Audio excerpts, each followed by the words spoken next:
My name is Kyle Nelson, and my task for Project 2 is to plan a party for 25 7 to 8-year-old kids. Um, for my subordinates, I chose Evan, Danielle P., Amy, and Wes. All of them really for different reasons. Evan, I thought, was really enthusiastic. He seemed really friendly. He seems like he would be good with kids and creative at coming up with things that kids would enjoy to do.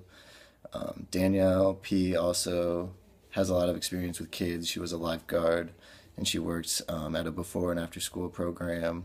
I think that would be really helpful, like understanding what kids like to do. She'd probably have a lot to contribute with activities and things to keep the kids occupied, things that they would enjoy to do. Amy also has experience with kids. She taught tumbling and worked as a day camp counselor.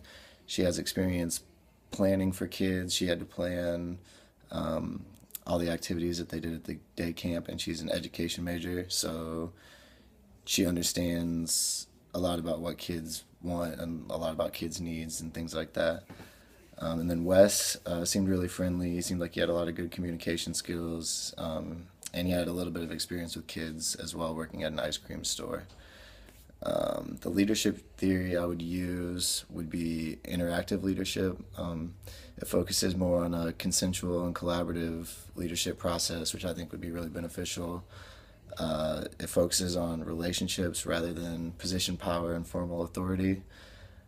I would have a high level of consideration. I'd be focused on the people in the group, and I would respect their ideas. I would want to hear a lot of what they have to say and like their thoughts on what the kids would enjoy to do, and that would establish a lot of mutual trust within the group, as opposed to initiating structure, which is a lot more task oriented and directing subordinates, which I don't think would be effective for this task.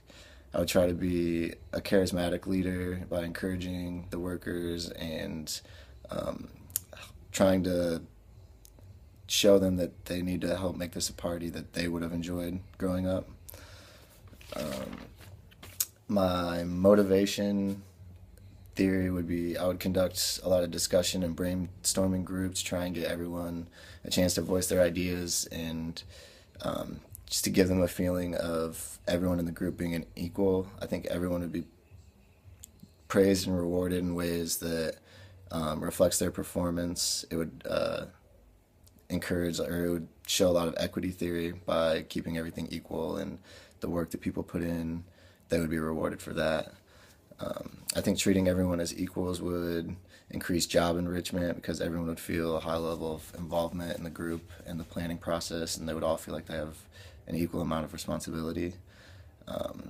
This would lead to a thriving workforce because the employees would be satisfied and they'd be productive and they'd be happy with the freedom that I give them in planning this party. This would also lead to empowerment because I would empower the employees by letting them suggest ideas and plans to achieve those ideas as opposed to telling them how to do things. A problem that may arise with communication is finding the appropriate channels to facilitate discussion. A lot of our communication could be done electronically, but I don't know if that would be the most effective way as meeting face to face would be. Um, a lot of things could be lost that way. And because I'm giving so much freedom to the subordinates, someone may end up becoming a free rider and kind of letting everyone else take care of all of the work. But with everyone's experience with kids, I don't think that would really be a problem. And everyone seemed really talkative and good with communication, and like they were hard workers. So I don't think that would be a problem at all.